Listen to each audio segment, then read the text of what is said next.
Dan saudara, kita sudah terhubung dengan Kapus Datin BNPB Abdul Muhari dan Bupati PD Jaya Sibral Malaysi, keduanya dari sambungan telepon. Terima kasih. Selamat siang Bapak-Bapak. Saya ke Pak Am terlebih dahulu. Pak Am, bagaimana evaluasi BNPB terhadap penanganan banjir di Sumatera selama ini, Pak? Ya, untuk secara umum Mbak Renata, jadi untuk Aceh saat ini memang masih ada beberapa kabupaten yang masih dalam fase tanggap darurat yang masih di fase krusial. Artinya untuk 5 aspek pencarian pertolongan, kemudian distribusi logistik, pembukaan akses jalur darat, pemulihan sektor komunikasi berbasis seluler, dan pemulihan sektor energi, listrik, dan BBM itu masih terus berlangsung. Ada beberapa kabupaten yang lain seperti Subu Salam dan beberapa kabupaten lain yang mulai masuk fase early recovery. Artinya kita sudah berbicara tentang identifikasi lokasi hunian sementara, kemudian mulai meriliskan berapa banyak KK yang akan sementara dipindahkan ke Huntara dan seterusnya. Ini untuk Aceh, sedangkan untuk Sumatera Utara eh, ini juga masih berjalan tanggap darurat di beberapa kabupaten, khususnya Tapanuli Raya, Tapanuli Utara, Tengah, dan Selatan. Tetapi di beberapa kabupaten lain sama halnya juga sudah mulai masuk early recovery, fase awal pemulihan, di mana kita sudah berbicara tentang penetapan lokasi huntara yang akan dibangun sesuai dengan jumlah KK yang ditetapkan oleh pimpinan daerah yang akan dipindahkan sementara ke Huntara. Untuk Sumatera Barat ini sedikit lebih maju, sudah ada satu titik lokasi Huntara yang sudah mulai dibangun, jadi 2 hari lalu itu sudah dilakukan peletakan batu pertama, dan kita harapkan dalam beberapa minggu ke depan ini sudah selesai sehingga fase nanti pemulihan awal di mana masyarakat sudah akan pindah ke Huntara sambil pemerintah membangunkan hunian tetap di lokasi yang benar-benar aman, ini sudah mulai berjalan. Gambarannya kira-kira demikian, Mbak Renata. Beberapa daerah ini sudah mulai berangsur pulih begitu ya Pak, recovery. Nah, saya ke Bupati PD Jaya dulu, Pak Sibral. Sejauh ini kalau di PD Jaya seperti apa Pak perkembangan penanganannya di sana?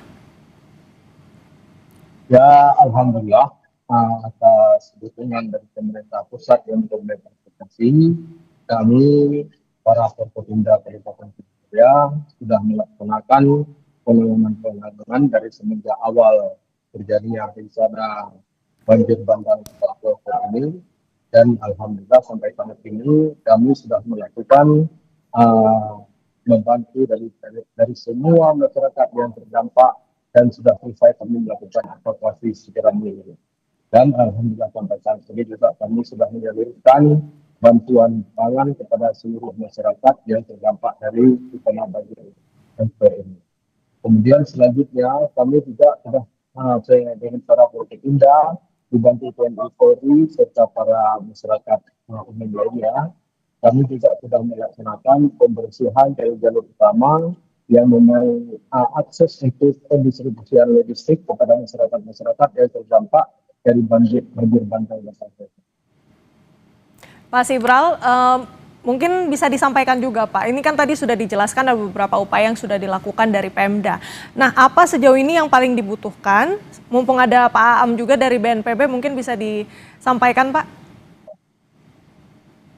Ya memang sebagaimana kondisi yang terjadi saat ini, masyarakat pasti banyak yang membutuhkan penanganan kesehatan, baik obat-obatan di kerajaan tersebut yang memang masih kurang, mungkin itu sangat signifikan untuk penanganan pertama.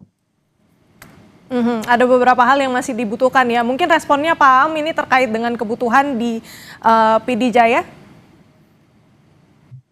Ya, untuk kebutuhan-kebutuhan yang sifatnya mendasar tadi sependengaran saya karena suara kurang jelas, Pak Bupati tadi menyampaikan di sektor kesehatan ya. Di sektor kesehatan ini kami terus berkoordinasi dengan Dinkes Provinsi dan juga Kementerian Kesehatan. Kita memiliki data RSUD-RSUD yang sudah mulai berfungsi. Jadi kondisinya Mbak Renata, RSUD ini sebenarnya secara umum ini bisa berfungsi, tetapi yang perlu kita dorong lebih intens dan lebih banyak adalah kebutuhan-kebutuhan untuk operasional harian. Saya ambil contoh misalnya bahan medis habis pakai, jarum suntik, kemudian kaos tangan, karet dan seterusnya. Ini adalah keperluan-keperluan rutin yang memang untuk operasional rumah sakit itu dibutuhkan dropping logistik seperti ini yang mungkin daily atau per weekly yang harus kemudian direfill. Nah, ini yang terus kita dorong. Minggu lalu kami juga melakukan koordinasi dan preskon dengan Dinkes Provinsi Aceh bahwa prioritas untuk aktivasi RSUD ini fokus di pemenuhan kebutuhan barang medis habis pakai setiap hari ini. Karena kalau secara kondisi memang misalkan di beberapa tempat RSUD Tamiang misalkan yang paling parah kemarin itu sudah mulai berfungsi meskipun terkadang ketika hujan itu genangan masih ada di depan rumah sakit. Tetapi untuk secara umum itu RSUD sudah berfungsi, kelistrikannya juga sudah didukung oleh PLN meskipun masih terbatas pada layanan-layanan dasar. Bertahap nanti kita yakin tentu saja kalau misalkan logistik harian untuk fasilitas kesehatan ini sudah bisa kita penuhi dan itu terus kita penuhi. Tentu saja tidak hanya layanan dasar tapi masuk juga layanan-layanan tahap lanjut seperti operasi dan seterusnya, Mbak Renata. Baik, beragam upaya terkait sektor kesehatan masih terus diupayakan baik dari Pemda PD Jaya maupun juga dari BNPB. Kita rehat sejenak, Bapak-Bapak masih ada yang ingin kami tanyakan terkait dengan berapa lama tenggat waktu untuk fase pemulihan ini, tapi kita jeda dulu tetap di Breaking News Kompas TV.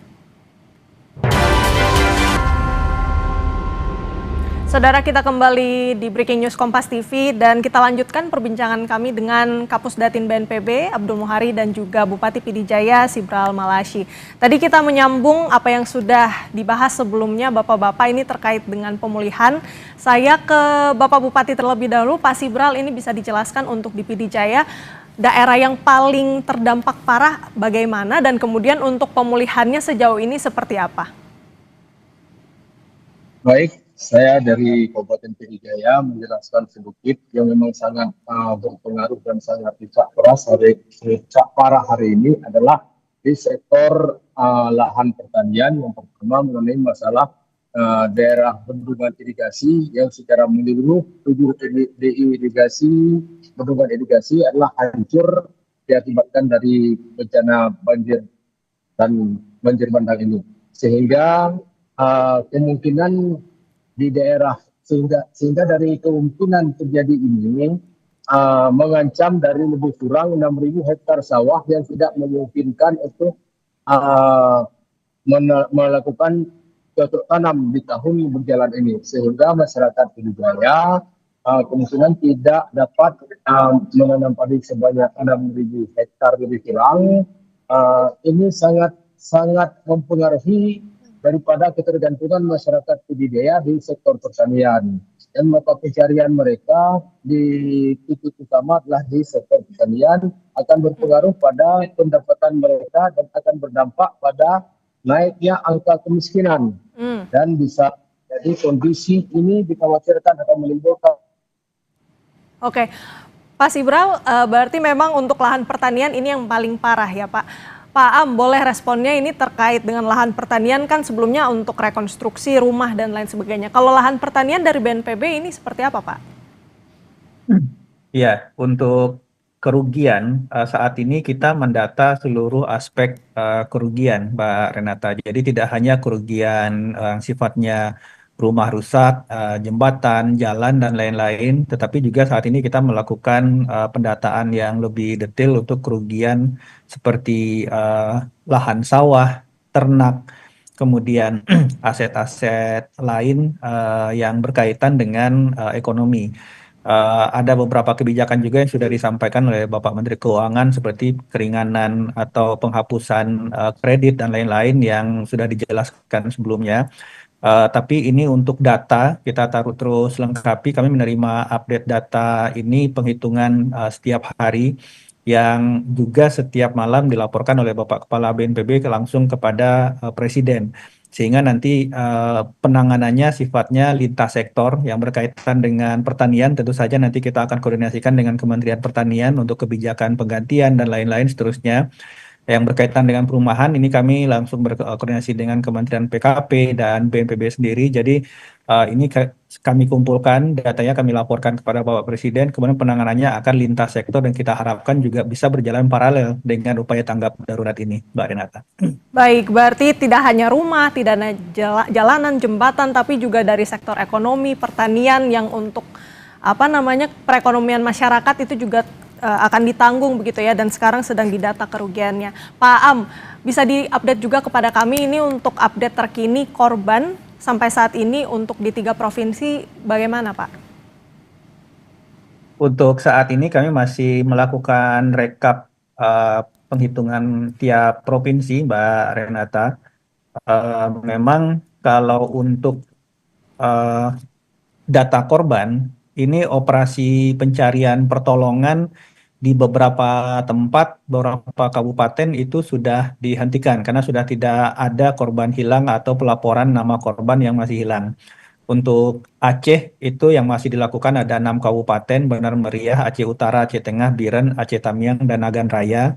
Sumatera Barat itu ada 4 kabupaten dan Sumatera Utara ada 3 kabupaten. Tinggal ini yang kami terus rekap data.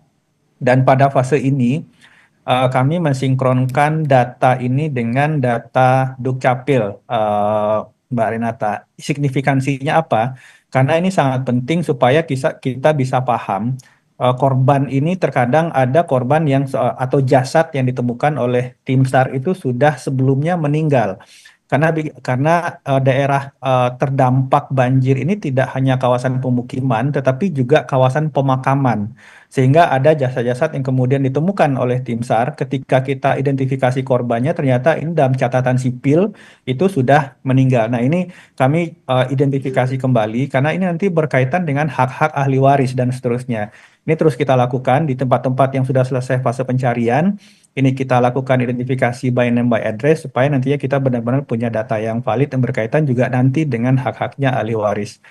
Posisi saat ini, Mbak Renata, ini masih tetap seperti kami sampaikan kemarin, itu total 1.016 korban, hilang 212 dan mengungsi 624.670 jiwa, Mbak Renata. Baik, upaya pencarian dan juga sinkronisasi data terus dilakukan dari BNPB. Terima kasih banyak Kapusdatin BNPB Abdul Muhari, dan sebelumnya tadi juga kita sudah berbincang dengan Bupati Pidi Jaya Sibral Malaysi. Terima kasih banyak Bapak-bapak, sehat selalu. Terima kasih, Mbak Renata. Dan saudara, demikian Breaking News Kompas TV. Terima kasih, sampai jumpa.